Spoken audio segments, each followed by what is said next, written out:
Hey, it's Kia.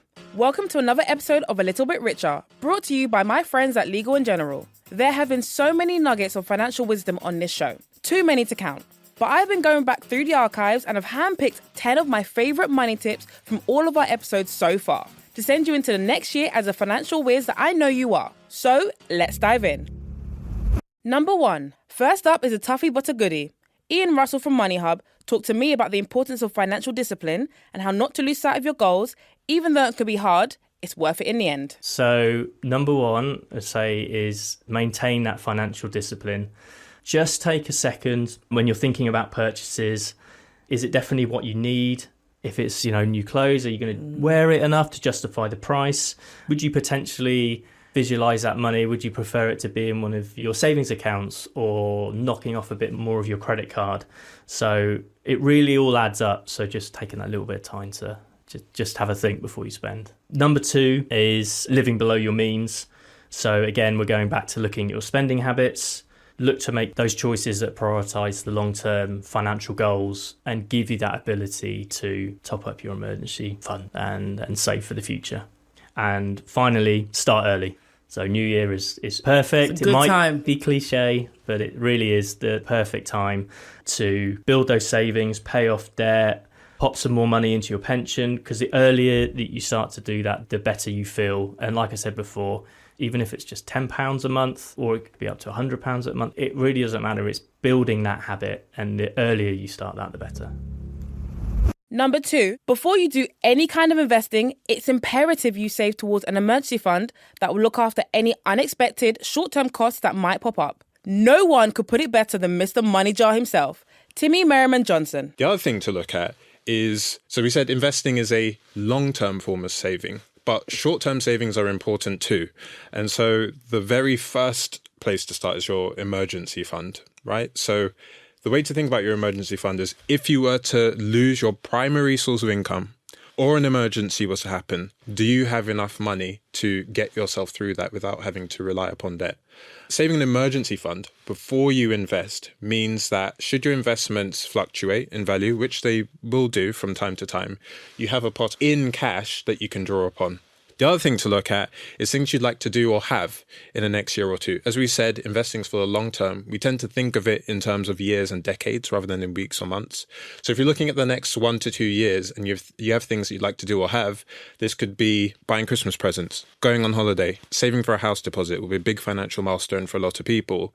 Making sure that you're saving towards those goals as well is very important. Then anything over and above that can go into investments. That's money that you don't need today, and that's going to work for you going forwards. And if you find the concept of an emergency fund tricky to visualize, think of it in the same way as an overdraft. So with an overdraft, that's almost like the basement of your bank account. So your bank account goes to zero, and then you have the overdraft. Yep.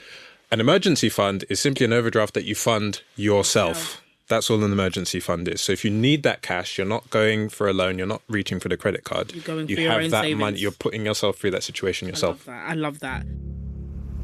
Number 3, consumer debt can have a massive impact on our finances. And financial advisor Orann Coyle had some great advice around this and what to avoid doing. Consumer debt is a killer of people's finances, and it's something that can really badly affect your finances in the long run when you make naive decisions when you're young. I'm talking about credit cards, leasing vehicles, personal loans, payday loans, overdrafts, anything that has a high degree of interest that once you get into, it's going to be difficult to get out of. And a real world example at the moment is buy now, pay later, right? And so that is a massive, massive impacting thing on your finances in the long run, because if you are not able to service those debts or you get caught in that trap, in the long term, that affects your ability to buy a home, your credit is affected. It could affect your relationships, because money is a massive part of personal relationships. And so my opinion is you have to be very conscious of your spending when you're young, and leading back to when people should seek out information in their 20s and 30s. That's why you should, because you need to make sure that the bad decisions are signposted so that you can try and avoid them as best as possible.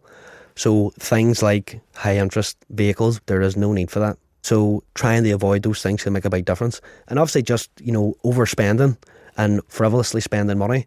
In reality, the first thing that you should be thinking about is, I need to get a rainy day fund behind me so that I know I'm safe.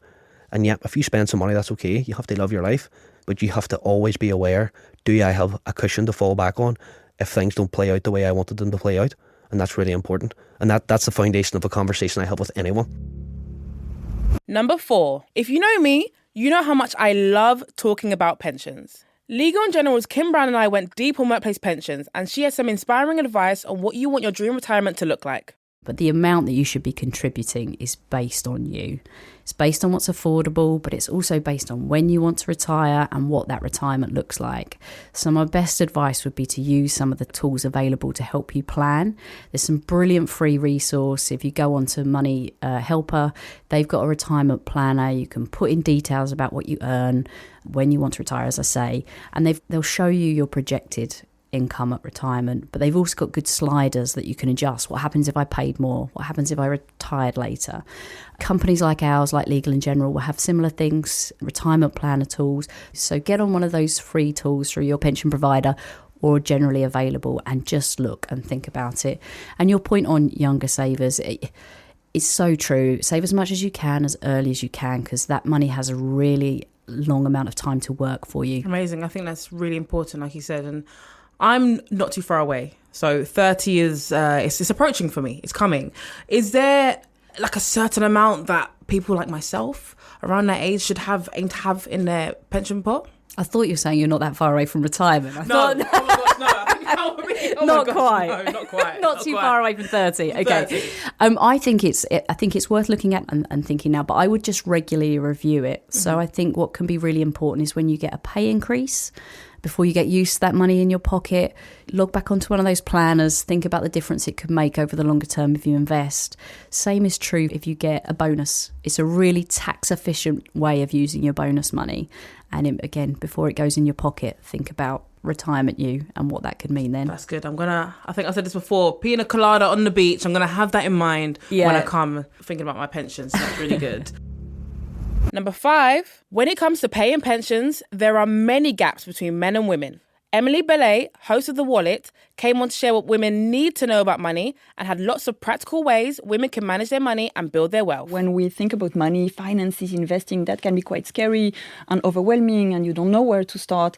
So it's just trying to start with the basics and often when we run our courses and boot camps, we try to have these conversations about money. There's still such a big taboo around money because of this, lack of education and money being this thing where it's quite, I've always been told that it's quite impolite to talk about money, that girls shouldn't talk about money. When you look at the statistics, girls actually receive 20% less pocket money than boys. So I think doing a little bit of work on your money mindset by having a conversation, trying to write your money story, maybe seeing a money coach also, financial advisors can also help you, but really doing the work for yourself. And then it's organizing your finances, not being worried about checking your bank account.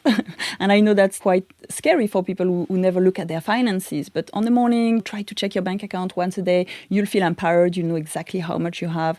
And the same is going to go for debts, trying to understand how much debt do you have, how much savings do you have, and try to understand your basic numbers. So having a little spending plan, trying to check for the past months or for the past 3 months, how have you been spending your money?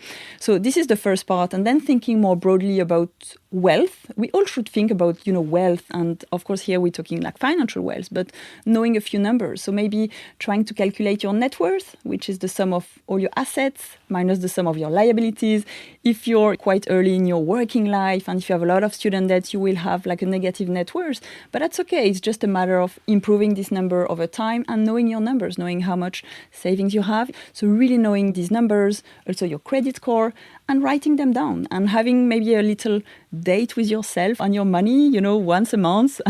And I'm sure you talk about that also with your friends and communities and on your podcast. But it's having this regular catch up with money. I think is really helpful and not judging yourself, really detaching your self-worth from these numbers. They don't define you, the amount of money you earn, the amount of debt you have. They're not, your personality. So trying to separate the two, I think is quite important.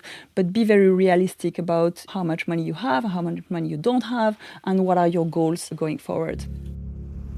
Number 6, we all love living in the moment, but Legal & General's Orann Byrne really taught me the importance of protecting your future just in case the unexpected happens. Just because you're not having children and you're not getting married doesn't mean that you shouldn't have any protection insurance in place. I am my sole dependent. And if I can't work or something unexpected happens to me, there are still bills that need to be paid, and I am the one that's responsible for them. So critical illness, income protection, life insurance, explore them, read up on them, have conversations about them, and just see if they're right for you. And you can also have access to things like wellbeing benefits, private diagnostics, counselling, private GPs. And these are the services that you can access right now, which again saves you money. So there are benefits to having these products now, not just looking into the future as well. I'm definitely of that generation of millennial that's very much YOLO. I've just really aged myself there in saying that. I know I'm definitely not Gen Z. However, I think it's a really great attitude to have sometimes, but don't do it at the cost of like your financial security for now and in the future. By all means, enjoy life, enjoy the choices that you've made, enjoy the family that you've built, whether that's you and your cat, or you, 2 dogs, 3 goldfish and a hamster, or whether that's you married with children. Don't put things off waiting to do other things. So just be really mindful. And don't disengage from your finances just because you're enjoying your disposable income. Number 7, getting to know the benefits of ISAs and making the most of them is really important to building a personal wealth. Legal & General's Farhad Ahmed explained all about stocks and shares ISAs and how you can make them work for you. So first of all, you've got that tax-free element that we spoke about. So any money that you make through gains in the stock market, you don't have to worry about paying tax on it. The good thing about stocks and shares ISAs is that if you invest for the long term, and we're talking about over 5 years, you can generally expect to see better returns than what you would see if you just left your money in, let's say, your current account or even a cash ISA. So that's another thing that's really good. I do need to stress, though, that with stocks and shares ISAs, it's an investment. And when we're talking about investing, it's all about the long term. It's all about that minimum 5 years. That's the key number to remember. But the longer you leave your money invested, the more chance there is that you'll actually see positive returns. As I said, though, it's an investment. So your money, it will go up and down, and you could actually get back less than you put in. So if it's okay, I could just touch on those different options for how you can invest in a stocks and shares ISA. So there's 2 main options. The first one is what we'd call a DIY approach. So this is where you pick your own investments. You can pick things like corporate bonds, government bonds, unit trusts. You can even go as far as to pick your own individual company shares.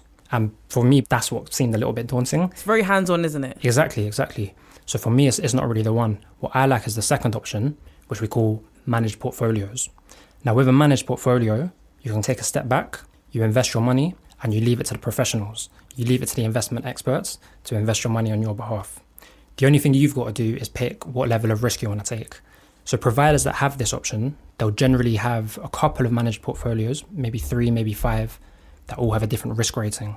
So you just got to decide whether you want to go for the lower risk one, a medium risk one, a higher risk one. Sometimes you'll see different terminology. They might use words like cautious, adventurous, things like this, but it's the same concept. And it's great for beginners because you don't have to have a huge amount of knowledge. You can just take a step back and, like I say, let the professionals do their thing. Number 8, with higher living costs and inflation, breaking into the property market has seemed more difficult than ever. But Legal & General's Hazel Johnston shares some great tips for getting your foot onto the property ladder. What if you don't have access to that kind of family support? Do those people risk being locked out of the property market? Yes, I'm really interested to use the word overwhelming because it can be so easy to feel so overwhelmed looking at the amount. But what I'd say, it probably comes to 3 things. I'd say, first of all, no, you're not locked out that market. If we're talking about savings and actually being able to financially get there, I'd say if you're anything like me and you've got a pot of money saved up, you want to try and keep that there. And it's so easy to dip into that or be tempted to if your friends, I don't know, book a trip or something. So I would always say try and save on the side. So have like your property savings, either in an ISA or whichever way that you choose to do that. But then there are some apps and tools that can help make saving on the side for your little luxuries really easy. So I know, for example, with my bank, it will round up automatically the spare change, to the nearest pound. And then that's my little fun fund, because that actually builds up quite a bit over time. It does. So I definitely say trying to utilise little tools and techniques like that can help without it then feeling like a chore, trying to get those savings up. Thirdly, and the more practical part really, if you really can't afford to save or get to the savings that you want to, are all the schemes. that are available. There's lots and lots of details, which I'm sure mortgage advisors could help you on that. And then you've also got lifetime ISA, but essentially getting free money. They'll give you £1,000 for every £4,000 you save, so it's 25% of your savings up to £4,000 each year. And I just think people need to be more aware of that. So it's not just about buyers and purchasers having to do all these different things to kind of try and get into the industry. A lot of big industry names are also supporting new and innovative initiatives. So one being Generation Home, that's a startup mortgage company. So there's lots and lots going on to try and make it easier for people to get on that property ladder. Number 9, you often hear the importance of diversification when it comes to investing. Pension expert Michael Porter from Legal & General shared an amazing analogy to help us understand it, not just for pensions, but for an investment portfolio.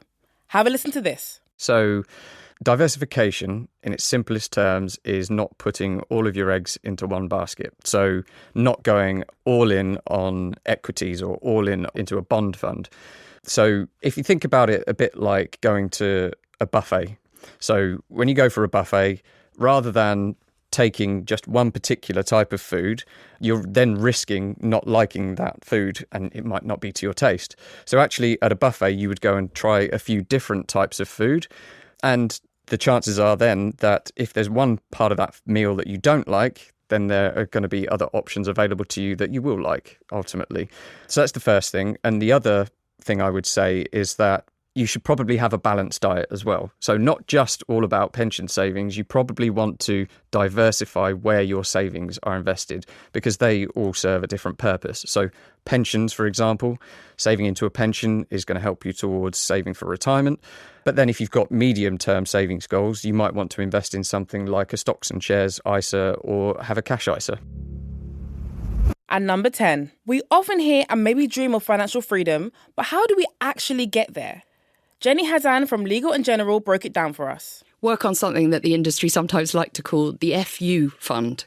And that is really about having power and having choice. So this is the ability to walk away in situations where they're not serving you anymore. So that might be a job that you really hate that's really impacting your mental health. It might be to walk away from a relationship. It might be to walk away from that awful flatmate that has not washed the dishes since the day they moved in. And over time, you can continue to build that fund. So I think that's a really important one to think about. After that, you can start thinking about those savings goals. So the short term, the medium term and the long term.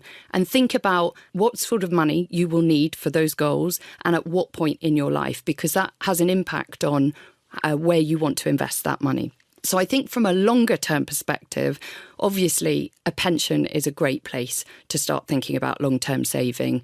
Pensions can be really tax efficient. So if you wanted to put £100 into your pension, £80 of that would come from you, £20 would come from the government. And also your employer will, if you've got a workplace pension, will also be making contributions as well. And I think it's worthwhile mentioning that some employers will put more money in, they'll match your contributions. And if you're not going to that level, you're actually leaving free money on the table and no one wants to do that. That wraps up our top 10 money tips. I hope you learned as much as I did.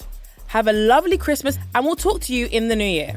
I'd love it if you could review the podcast, spread the word and help others get a little bit richer too. Keep up with the show on TikTok and Instagram at Legal & General. Thank you for listening. See you soon.